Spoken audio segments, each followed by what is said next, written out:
Good morning. Greetings to this wonderful day. I know the sun is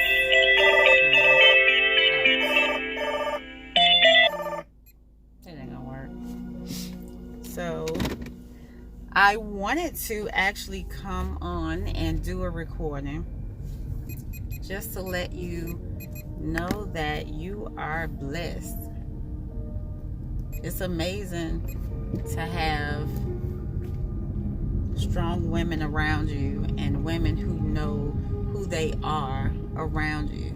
It is a very awesome feeling to understand who you are and live in that abundance of who you are.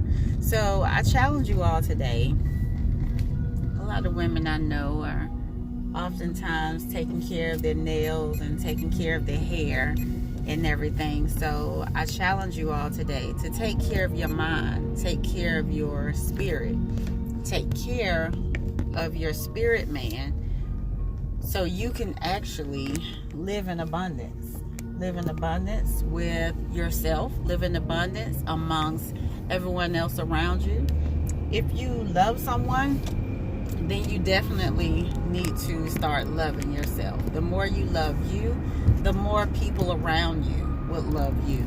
There's no reason for us to not love ourselves. Like, we are the temple, the whole field, and what we live in.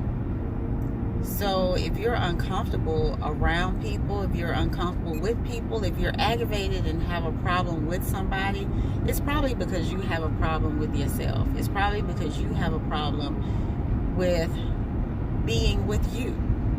Learn to be alone. Learn to self-care. Learn to self-love. And feel an abundance of you. And when you do that, all things will turn around. Excuse me. And they'll turn around quickly. Oftentimes we look on the outside for the healing we already have in the inside. And it's not that we're dumb and don't know.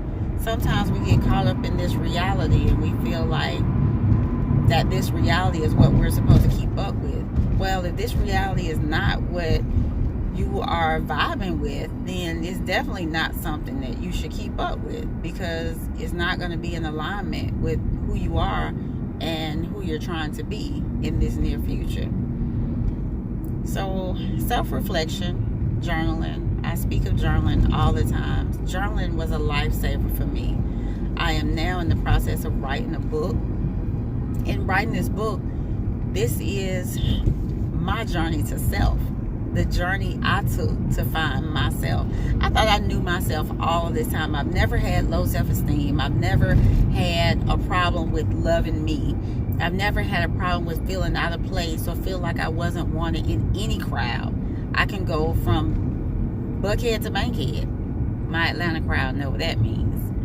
So with me being able to go from Buckhead to Bankhead in my mind, and from Bankhead back to Buckhead many, many times, I never felt like I couldn't do anything. I've always felt like I was empowered. I've always felt like I was who I was on steroids. Now that I am this beautiful spirit that I am now, and I have continuously been evolving myself, I feel like I'm like Clea 2.0.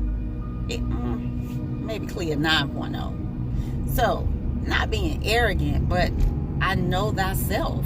And when you know thyself, you know what you're capable of. You know what you can and what you can't do. So you know to stay away from it. I know I can't deal with low vibrational people. That's why you only stay in my presence for a split second. I mean a split second. Because when you know who you are, there's no reason for you to waste time with mediocre conversations, waste time with low vibrational people who are beating down on themselves and beating down on you at the same time. There's no need for me to stay around and be in the midst of people, things, and just objects of my attention that don't deserve my attention. It's a lot of people that have to go away. It's a lot of people that went away in my journey, and in my book I talk about that. It's a lot of people that fell apart, and they fell apart and fell away from me because I didn't need them anymore. I wish no hurt, harm, or danger to them or for them once they split from my attention, but I know they weren't for me. So they fell apart from my life, and they fell away from me so I could do better. And I wheeled in a higher spirit, and they were quickly replaced by a better vibration. That better vibration could have been another person of higher spirits.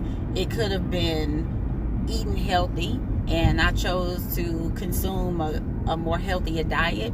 It could have been me caring for myself a little bit more. It could have been me focusing on me and showing some extra time to clear when I'm in the shower, or showing some extra time to clear when I wanted to just sit in the tub and soak in some pink Himalayan salt and just love on clear and talk to me and tell me how much I'm loved and how much I care about me.